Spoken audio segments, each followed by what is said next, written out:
Hello and welcome, I am Enigmius and I'm here today with another editorial. Today we're talking about difficulty scaling in MMOs and in particular Guild Wars 2. This topic was actually suggested by a viewer in the comment section under my last video. When I first read the suggestion I wasn't sure how I would go about addressing the topic, but after some thought, it actually started to seem more and more interesting to me.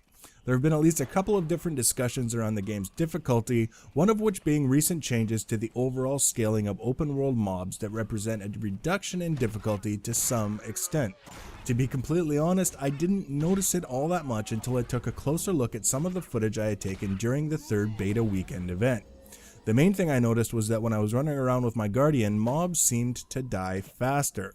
As far as the damage I was taking, it's hard to gauge whether you're taking more than before when you tend not to get hit, and this is where a certain element of the skill threshold starts to come into play. I'll talk about that a little bit more later on, but for now I can say some of the things I saw other players doing in the open world PvE end of things is what prompted me to start planning my next pre-launch guide. In a lot of MMORPGs, the game is tuned so that you can take a toe-to-toe approach to combat. Either you're set up so that you can easily survive that kind of playstyle, or you're given the tools necessary so that unless you're pulling lots of mobs simultaneously, you can stand in one spot and use snares or roots to keep mobs at a distance while you kill them so they don't have a chance to hurt you all that badly.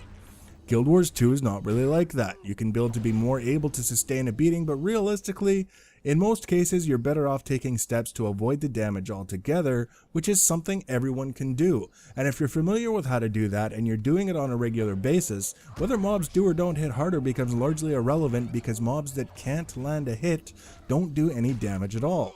So on one end of the spectrum we get concerned that the overall nerfs are too much, that it has maybe made that part of the game too easy, and then we show up to a fight like the Fire Elemental and spend an hour or so getting splattered all over the place by an encounter that most people would agree was in need of at least a moderate amount of tweaking.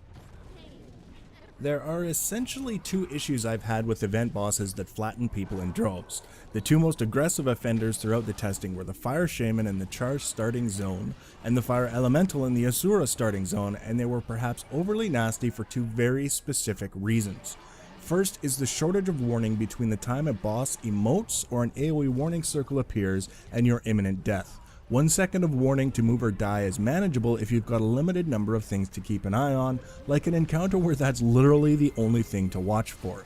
When you're surrounded by other players and ads and you're just learning the game, encounters tuned in such a way are probably unreasonable.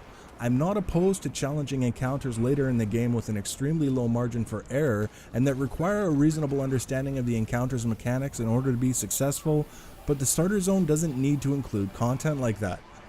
Nobody is going to have a substantially lessened experience by not having punishing boss mobs in the starting zones, but I would suspect many people will have an enhanced experience from having that learning curve softened a little bit.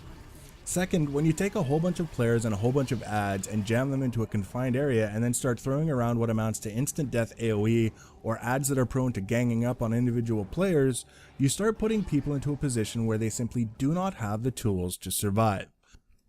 I understand that in both of these fights, if you had level scaled players with access to more abilities and more time with the game to familiarize themselves with both their characters and the content, both encounters would have seemed far more manageable. The reality is that when you're surrounded by AoE circles that you literally can't dodge out of, it's not difficult, it's poorly tuned. As far as the Fire Elemental encounter, the developers did acknowledge towards the end of the beta weekend that the kill box at the entry to the boss's room was over much. It was set up in such a way that if too many players were either already down or were inching their way closer to the fight, the AoE circles could literally keep you either downed or out of the fight indefinitely. Creating no-win situations based on random bad luck is not quality game tuning. It's basically bludgeoning people and calling their willingness to stomach another run back from a waypoint an indication of character. That model of game tuning went out of style around the time computers and servers evolved to the point where they could handle explicit instructions to properly manage encounters without needing to use random elements to create this sense of difficulty. I noticed some people inquiring as to why stuff like that can't be in the game for hardcore people, and I say sure, why not, just not in the starter zones. Seriously, the QQ would be endless until it was nerfed. Might as well suck it up and get it over with now before the game launches. Now, as far as how much it's reasonable to expect from players in terms of knowing about encounter mechanics in open world dynamic events before they can reasonably expect to succeed, that's entirely subjective. I get the very strong impression that some people have forgotten the game isn't even officially live yet. They talk with expectations of other players like people have been playing the game for months and should be able to respond to things as such. At the end of the day, how the community views the game 3 to 6 months after launch is not the way they'll view it at launch. So on one hand, you've got the skill threshold that represents the ability of a given player to respond in a way that allows success, and the no-win situation threshold after which players are more or less guaranteed to fail. The no-win threshold doesn't change. The game mechanics allow success or they don't. The player's skill threshold is what varies from player to player. One player says this is extremely difficult and unfair, and another says it's easy if you just dodge or kite or circle strafe. And here's the thing. A game developer has absolutely no way of knowing when they're tuning content for a game in the pre-launch stages just what the majority of their community is going to be capable of. They don't know where the bulk of their players are going to sit in terms of the skill threshold, and regardless of what the developers feel is reasonable, there comes a time when they have to look at the entertainment value the majority of their players are getting and make adjustments to suit. This tends to make people at the higher end of the skill threshold unhappy. They complain the game is being tuned for the minority and to keep the bottom rung happy, when in reality the tuning is done to suit the people in the middle, who almost always constitute the clear majority. That's why in other games you see endgame content released on the difficult side and then successively nerfed over time. The developer throws the more skilled players a bone and then slowly reduces the difficulty to try and get as many people through the content as they can. Personally, I've played on the higher end of that skill threshold. I know I've got the chops to do it, and I'm not averse to a challenge. At the same time, I understand that the developers have never offered to tune the game specifically to suit me. If I've already been through the content and I enjoyed it, I don't mind at all if it's adjusted after the fact to let more people through. I've talked to people in other games about circle strafing and kiting and all the other nifty tricks that can be carried into Guild Wars 2 with very good success, and a lot of times they had a litany of excuses for why they couldn't do it. I've even been told by a former guildie that he couldn't turn with a mouse because he had diabetes. Hey, everyone is different, so the developer does an initial tuning and then they see how the community responds and they adjust. It happens. I've come to appreciate the entertainment value in just having a casual romp around the open world, killing this guy over here and gathering that stuff over there and seeing what's on the other side of that hill. The game doesn't have to be an 8 out of 10 on the challenge scale the whole way through to keep me engaged. It's nice to know that there's challenge to be had when I want it, and also things I can do on a more mellow level if I feel like just killing a bit of time. But that brings me to the single most salient detail that influences this whole process. You know how you saunter into a debate on a forum about this or that and you raise a point that completely flattens someone's argument, and the only thing they can do if they want to keep arguing is ignore the point altogether?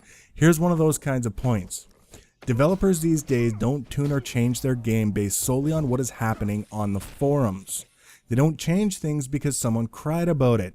They consider what the community is talking about, sure, but developers these days have so many back-end metrics keeping track of what everyone is doing in their game that they don't need to be told what is happening. If the average player is dying 2.3 times per hour played, or only 32% of people entering a story mode dungeon at the appropriate level are successfully clearing it within a reasonable amount of time, that tells the developers a lot more about what is going on than the rantings of the vocal minority on the forums. That's part of the reason I see less and less of a point to complaining on forums. Play the game if you like it, don't play it if you don't. Voice your feedback appropriately and make your choice. The developers don't need you to tell them how many of your friends have quit because the game is too hard or the game is too easy or there's nothing to do or so-and-so is OP. They have the numbers. They can pull up a fairly objective database query that shows them what the issues are. If anything, direct player feedback just points them in the direction of what they might want to look at. That's why when I see nerfs or even buffs, I don't get all jammed up over it. It's being done for a reason, and if I really disagree with it, I know where and how to let the developers know without being a crybaby over it, and that's all I need to do. So when people ask how I feel about the open world PvE nerfs, I say it didn't really affect me personally, because in all honesty, I was above the skill threshold where it made a difference to begin with. When it comes to nerfing some of the event bosses, I say it's up to the devs to compare what is happening at the encounters to what they envision for those encounters and adjust as necessary. Above and beyond that, why and how things change doesn't really matter to me, because at the end of the day, I enjoy the game or I don't, and I decide how to spend my leisure time accordingly.